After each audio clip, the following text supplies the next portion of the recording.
Mesdames et messieurs, bonsoir. Bienvenue sur la RTM TV, votre radio-télévision mamounaise à votre service. Guido Fulp est retenu dans les locaux de la 2PJ. Kidnappé depuis plusieurs jours et conduit à une destination inconnue, le blogueur Mamadou Baylo dit Guido Fulp a été déposé à la direction centrale de la police judiciaire. C'est son avocat M. Salif Biavogui qui le confirme ce mardi 3 décembre. 21 jours après son enlèvement, j'ai pu accéder ce matin à mon client Mamadou Baylo Diallo dit Guido Fulp qui avait été enlevé du côté de Koundara depuis le 19 novembre 2022. Il est conduit à Conakry. J'ai pu accéder à lui à partir de la direction centrale de la police judiciaire où il est arrivé hier soir. Donc j'ai pu le rencontrer, échanger avec lui et j'ai pu mieux comprendre le dossier. J'ai pu également m'enquérir surtout de son état de santé et de son moral. Je pense que tout est bien pour le moment, sauf que depuis 21 jours, il est privé de sa liberté. Tout en remerciant vivement les officiers de la police judiciaire qui, d'ailleurs, n'ont fait que leur travail en respectant les droits de la défense, la loi en me permettant de voir mon client, a-t-il dit. Poursuivant, bien que ne connaissant pas pour le moment les charges retenues contre son client, l'avocat souhaite que celui-ci ne reste pas infiniment retenu dans les locaux de la 2PJ.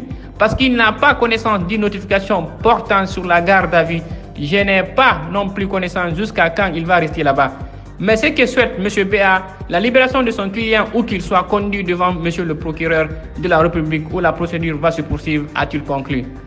De l'autre côté de l'actualité, M. Dadis Camara était à la barre aujourd'hui. Il perd sa voix en plein procès. L'affaire est renvoyée le 19 décembre. L'accusé Moussa Dadis Camara n'en pouvait plus. Au bout de 2 jours de comparution, sa voix est devenue presque inaudible dans la salle d'audience du tribunal criminel de Dixine.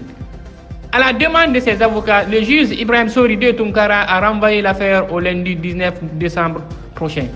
Dès après la dispensation d'audience, maître Jean-Baptiste Jokamei Haba a attiré l'attention du tribunal sur les soucis de son client au niveau des cordes vocales. À force de s'exprimer, Dadis Camara a fini par perdre sa voix en plein procès. Monsieur le Président, tout à l'heure, ce qui m'a poussé à vous demander une suspension d'audience, c'était pour permettre à mon client de se restaurer et boire parce que sa voix n'était plus audible. Elle ne l'est pas jusqu'à présent puisque nous sommes dans un tribunal criminel et que la caractéristique fondamentale des audiences par devant tout est l'oralité. Nous estimons qu'en l'état actuel, il n'est pas à même de continuer les débats, indique l'homme de ce droit au juge en charge du dossier.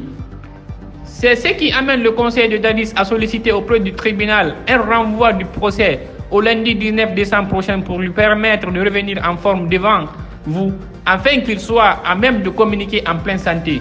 Le juge Ibrahim Soridé Tunkara, après avoir demandé l'avis des autres parties au procès, a renvoyé l'affaire au lundi 19 décembre 2022 pour la suite de l'interrogation de Dadis Camara.